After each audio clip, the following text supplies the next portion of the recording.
Hello नमस्कार, जय हिंद, वंदे मातरम। आप देख रहे हैं जियो न्यूज और हम आपके लिए लेकर आए हैं देश दुनिया की, आपके राज्य शहर की सिलेक्टेड काम की फटाफट बड़ी खबरें। लेकिन उससे पहले यदि आपने हमारे चैनल को सब्सक्राइब नहीं किया है तो चैनल को सब्सक्राइब करके बेल नोटिफिकेशन ऑन करें और इस वीडियो को ज्यादा से ज्यादा लाइक और शेयर करें। बड़ी खबरें देखने से पहले आपके लिए आज का सवाल, क्षेत्रफल की दृष्टि से भारत का सबसे बड़ा राज्य कौन सा है? Option A Uttar Pradesh, option B Maharashtra, option C Rajasthan और ऑप्शन डी मध्य प्रदेश। इस सवाल का जवाब हमें कमेंट करें और आप किस राज्य और शहर की ज्यादा खबरें देखना चाहते हैं हमें कमेंट करके बताएं ताकि हम आपके राज्य शहर की ज्यादा खबरें दिखा सकें। चलिए अब देखते हैं आज की फटाफट बड़ी खबरें।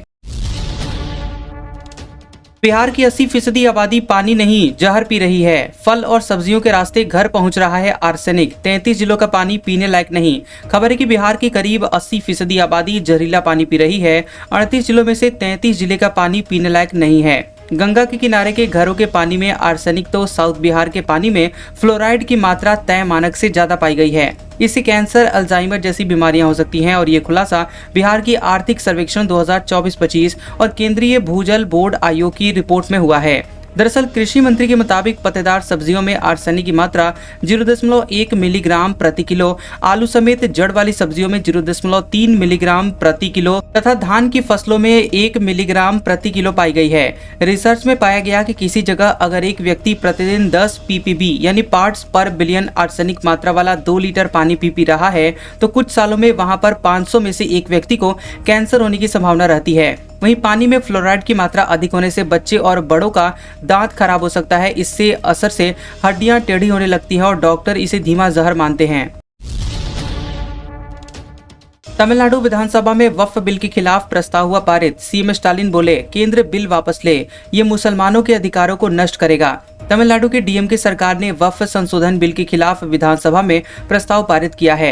मुख्यमंत्री एमके स्टालिन ने प्रस्ताव के विरोध में कहा कि यह बिल मुसलमानों के अधिकारों को खत्म कर देगा और हमारी मांग है कि केंद्र सरकार बिल वापस ले। स्टालिन ने कहा कि केंद्र सरकार ऐसी योजनाएं चला रही है जो कि राज्य के अधिकारों और संस्कृति और परंपरा के खिलाफ है।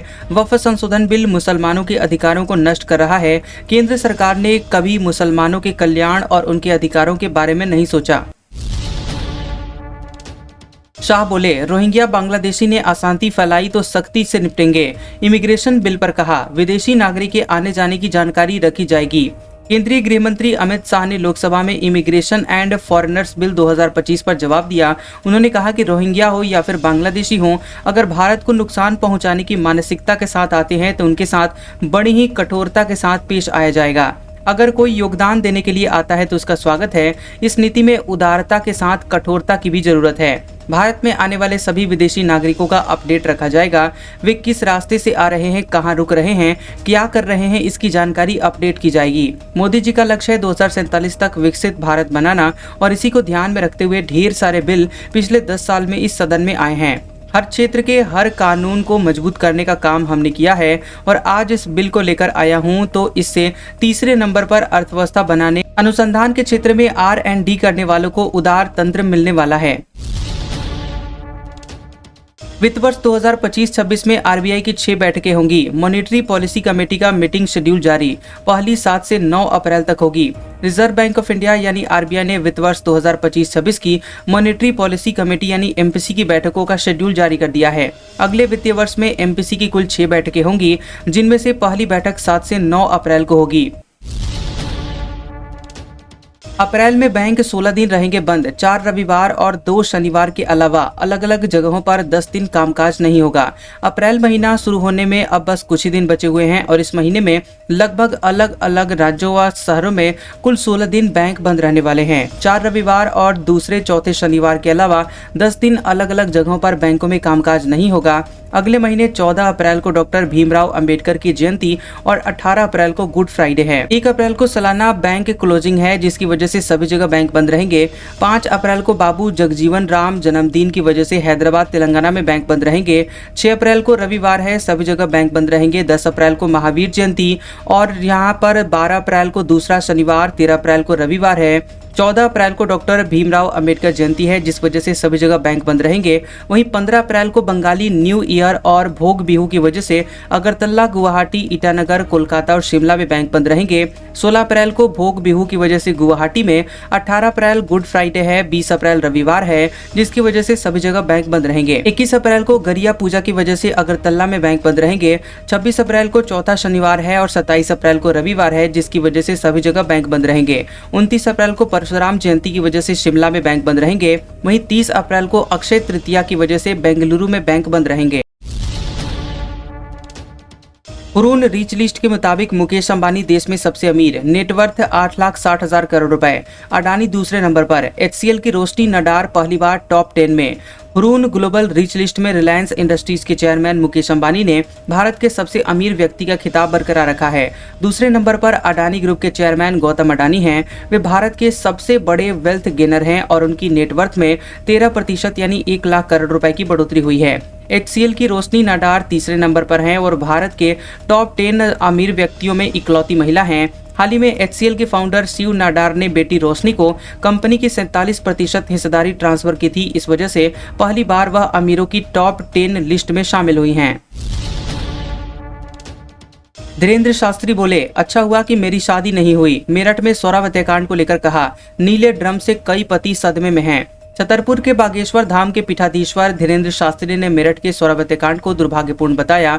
उन्होंने कहा कि नीला ड्रम वायरल होने से कई पति सदमे में हैं। भगवान की कृपा से मेरी शादी नहीं हुई है। धीरेन्द्र शास्त्री उत्तर प्रदेश के मेरठ में हनुमंत कथा कर रहे हैं और ये कथा 25 से 29 मार्च तक चलेगी। इस दौरान ही उन्होंने सौरव हत्याकांड पर प्रतिक्रिया दी है। उन्होंने कहा कि वर्तमान समय में परिवार की संरचना कमजोर हो रही है, पश्चिमी संस्कृति का प्रभाव पड़ रहा है। प्यार के नाम पर शादीशुदा महिलाएं और पुरुष अपने परिवारों को तोड़ने की साजिश कर रहे हैं। यह सब संस्कारों और सही परवरिश की कमी से हो रहा है।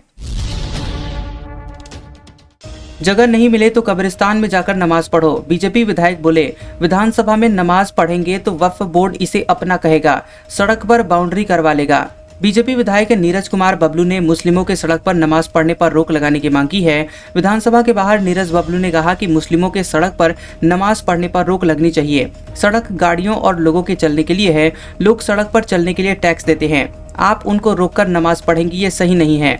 उन्होंने कहा कि वक्फ बोर्ड 4 दिन विधानसभा में नमाज पढ़ लेगा तो इसे भी अपना बताने लगेगा। सड़क पर नमाज पढ़कर उसकी भी बाउंड्री करवा लेंगे।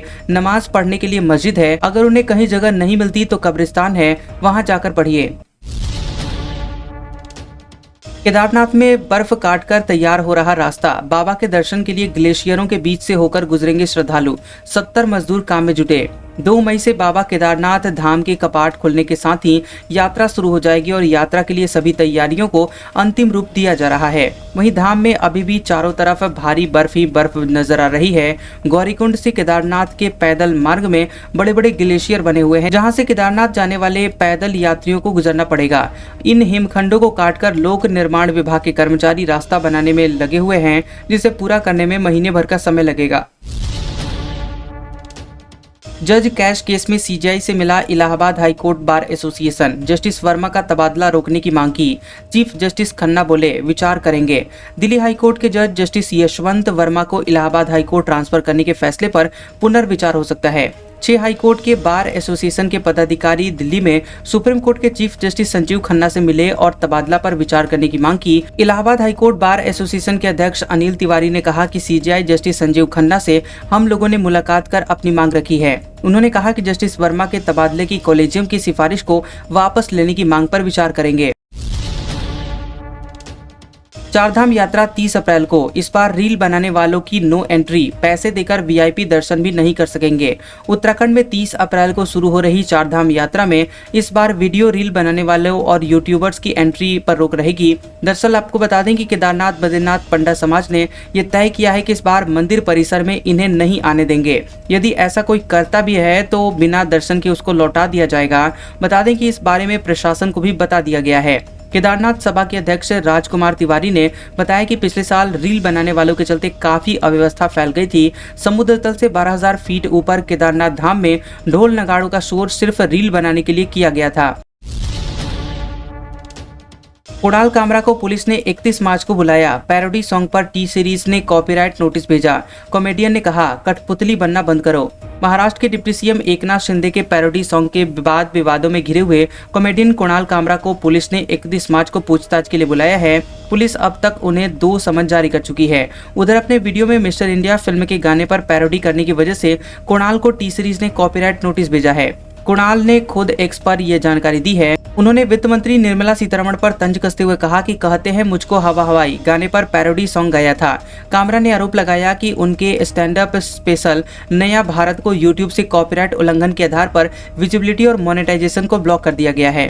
अब उनके वीडियो में से कोई कमाई नहीं होगी। उन्होंने टी सीरीज के फैसले को मनमाना बताते हुए इसे व्यंग्य और पैरोडी जैसी कलात्मक स्वतंत्रता पर हमला बताया। जम्मू के कठुआ में सेना और आतंकवादियों के बीच एनकाउंटर जारी। डीएसपी समेत 4 पुलिसकर्मी घायल। सुरक्षा बलों ने 4-5 आतंकवादियों को घेरा। खबर है कि जम्मू कश्मीर के कठुआ जिले में गुरुवार की सुबह से सुरक्षा बलों और आतंकवादियों के बीच मुठभेड़ जारी है। डीएसपी धीरज सिंह समेत 4 पुलिसकर्मियों को गोली लगी है, जिन्हें नजदीकी अस्पताल ले जाया गया। सुरक्षा बलों ने पूरे इलाके को घेर लिया है और ऑपरेशन जारी है। जुठाना इलाके में 4-5 आतंकवादियों के छिपे होने की सूचना मिलने के बाद सुरक्षा बलों ने यहां सर्च ऑपरेशन शुरू किया। इस दौरान फायरिंग शुरू हो गई। फोटो सेशन के दौरान नीतीश कुमार ने जोड़े हाथ तो मंत्री ने हाथ हटाया। विजेंद्र यादव को देखकर मुस्कुराए सीएम। विधान परिषद के आखिरी दिन हो रहा था ग्रुप फोटो। खबर है कि बिहार विधानमंडल के बजट सत्र के आखिरी दिन विधान परिषद के सदस्यों का फोटो सेशन हुआ। इस दौरान सभी एमएलसी ने सीएम नीतीश कुमार के साथ फोटो खिंचवाई। फोटो सेशन के दौरान मुख्यमंत्री पत्रकारों का अभिवादन कर हाथ जोड़ रहे थे। फोटोग्राफर उन्हें हाथ नीचे करने के लिए कह रहे थे। इस दौरान ऊर्जा मंत्री विजेंद्र यादव ने मुख्यमंत्री का हाथ पकड़कर नीचे कर दिया। थोड़ी देर बाद नीतीश कुमार ने विजेंद्र यादव की ओर देखा और फिर मुस्कुराने लगे। कन्नड़ एक्ट्रेस रान्या की जमानत अर्जी खारिज। गोल्ड स्मगलिंग केस में बेल्लारी से बिजनेसमैन अरेस्ट। तस्करी का सोना ठिकाने लगाता था। गोल्ड स्मगलिंग केस में गिरफ्तार कन्नड़ एक्ट्रेस रान्या राव की जमानत याचिका बेंगलुरु की सेशन कोर्ट ने खारिज कर दी है। ये तीसरी बार है जब कोर्ट ने रान्या को जमानत देने से इनकार किया है। इससे पहले 12 और 14 मार्च को 2 बार कोर्ट ने रान्या को जमानत नहीं दी थी। उधर मामले में 26 मार्च को राजस्व खुफिया निदेशालय डीआरआई ने बेल्लारी से सोना व्यापारी साहिल सकारिया जैन को अरेस्ट किया है। ये तीसरी गिरफ्तारी थी। साहिल पर सोने को ठिकाने लगाने में रान्या की मदद का आरोप है। बता दें कि यहाँ कोर्ट ने साहिल को 29 मार्च तक डीआरआई की कस्टडी में भेज दिया है। ओडिशा में कांग्रेस कार्यकर्ताओं और पुलिस की झड़प। लाठियां बरसाई, वाटर कैनन छोड़े। पार्टी के सभी विधायकों के निलंबन पर प्रदर्शन। ओडिशा में कांग्रेस ने अपने सभी 14 विधायकों के निलंबन के विरोध में प्रदर्शन किया। वहीं विधानसभा घेरने के लिए कार्यकर्ता विधानसभा की ओर बढ़ रहे थे और इस दौरान पुलिस से उनकी झड़प हो गई। दरअसल 25 मार्च को कांग्रेस के 12 विधायक निलंबित कर दिए गए थे। इसके बावजूद विधायक प्रदर्शन करते रहे और पूरी रात सदन में बिताई। विधानसभा के बाहर कार्यकर्ता प्रदर्शन कर रहे हैं। आपको बता दें कि अगले दिन 26 मार्च को कांग्रेस कार्यकर्ता और निलंबित विधायक विधानसभा के बाहर प्रदर्शन करते रहे। वे विधानसभा की ओर बढ़े तो पुलिस ने उन्हें रोक दिया। इसके बाद जमकर धक्का मुक्की हुई। मतभेद हो सकते हैं लेकिन टकराव जरूरी नहीं। जयशंकर बोले, तनातनी से किसी का फायदा नहीं। सीमा पर अशांति हुई तो संबंधों पर भी असर पड़ेगा। विदेश मंत्री एस जयशंकर ने कहा कि भारत और चीन अपने रिश्तों को दोबारा से बेहतर करने की कोशिश कर रहे हैं। तनावपूर्ण रिश्ते किसी के लिए भी फायदेमंद नहीं हैं। 2020 के गलवान घाटी में जो हुआ वह मुद्दों को सुलझाने का तरीका सही नहीं था। आपको बता दें कि Jaishankar think tank Asia society के एक इंटरैक्टिव सेशन में शामिल हुए थे। विदेश मंत्री ने कहा कि हम जानते हैं कि आगे भी भारत और चीन में मतभेद हो सकते हैं, लेकिन संघर्ष में पड़े बिना उन्हें दूसरे तरीके से भी सुलझाया जा सकता है। साउथ कोरिया का दावा। उत्तर कोरिया ने 3000 सैनिकों को रूस की तरफ से लड़ने के लिए भेजा। उत्तर कोरिया ने यूक्रेन के खिलाफ रूस को समर्थन देने के लिए अपने 3000 सैनिकों को भेजा है। दक्षिण कोरिया की सेना ने यह दावा किया है। दक्षिण कोरिया के ज्वाइंट चीफ ऑफ स्टाफ के मुताबिक ये सैनिक जनवरी-फरवरी में भेजे गए। चीफ ऑफ स्टाफ ने कहा कि उत्तर कोरिया रूस की मदद के लिए और अधिक मिसाइलें, तोपखाने के उपकरण और गोला बारूद भी भेज रहा है। रूस और यूक्रेन ने हाल ही में एक सीमित सीजफायर पर सहमति जताई है। इसके मुताबिक दोनों देश ब्लैक सी में जहाजों की सुरक्षा, आवाजाही और सैन्य हमले रोकेंगे। इसके साथ ही दोनों देश एक दूसरे के ऊर्जा ठिकानों पर हमला रोकने का उपाय डेवलप करेंगे। हालांकि दोनों पक्षों ने एक दूसरे पर इस सीज फायर के उल्लंघन का आरोप लगाया है। अमेरिकी सीनेट में हूती हमले की चैट लीक पर सुनवाई, मंत्री बोले सीक्रेट जानकारी नहीं थी। ट्रंप ने कहा था 2 महीने में पहली गलती।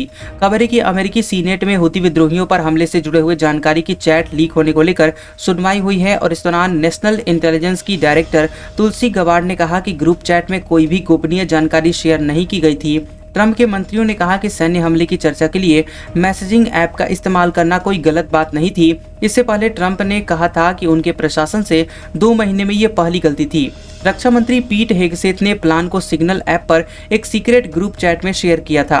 इस ग्रुप में द अटलांटिक मैगजीन के मुख्य संपादक जेफरी गोल्डबर्ग भी जुड़े हुए थे। इसे लेकर डेमोक्रेटिक सांसदों ने हेगसेथ की इस्तीफे की मांग की है। वहीं सीनेट में डेमोक्रेटिक सांसदों ने कहा कि इस चैट को दुश्मन देश इंटरसेप्ट कर सकते थे और अगर हूती विद्रोहियों को ये चैट मिल जाती तो अमेरिकी पायलटों की सुरक्षा खतरे में पड़ सकती थी।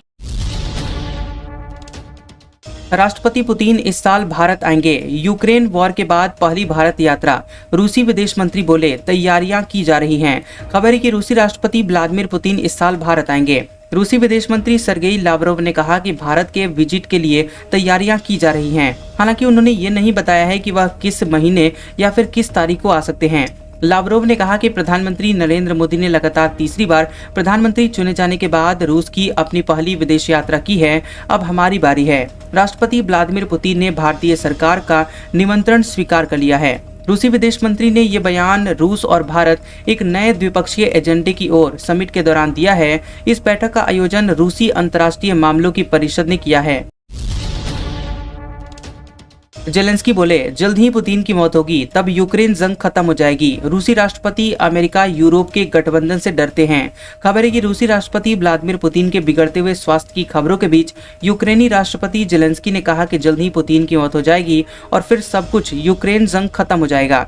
ये एक फैक्ट है। जेलेंस्की ने 26 मार्च को पेरिस में यूरोपीय पत्रकारों के साथ एक इंटरव्यू में ये बयान दिया है। यूक्रेनी राष्ट्रपति ने कहा कि पुतिन जिंदगी भर सत्ता में बने रहना चाहते हैं। उनकी महत्वाकांक्षाएं यूक्रेन तक सीमित नहीं है, बल्कि उनका पश्चिमी देशों से भी सीधा टकराव हो सकता है। आज का सुविचार, हमारे सारे सपने सच हो सकते हैं यदि हमारे अंदर उनको पाने की कोशिश करने का साहस हो। कैसा लगा ये वीडियो हमें कमेंट सेक्शन में जरूर बताएं। वीडियो पसंद आया हो तो वीडियो को लाइक और शेयर करें और ऐसी इंटरेस्टिंग वीडियोस देखने के लिए हमारे चैनल जियोबी न्यूज को सब्सक्राइब करें और बेल आइकॉन को दबाएं। और हमारे ओल्ड और लेटेस्ट वीडियोस देखने के लिए हमारे प्लेलिस्ट और कम्युनिटी टैब को जरूर चेक करें। तो मिलते हैं अगले वीडियो में, तब तक के लिए आपका शुक्रिया।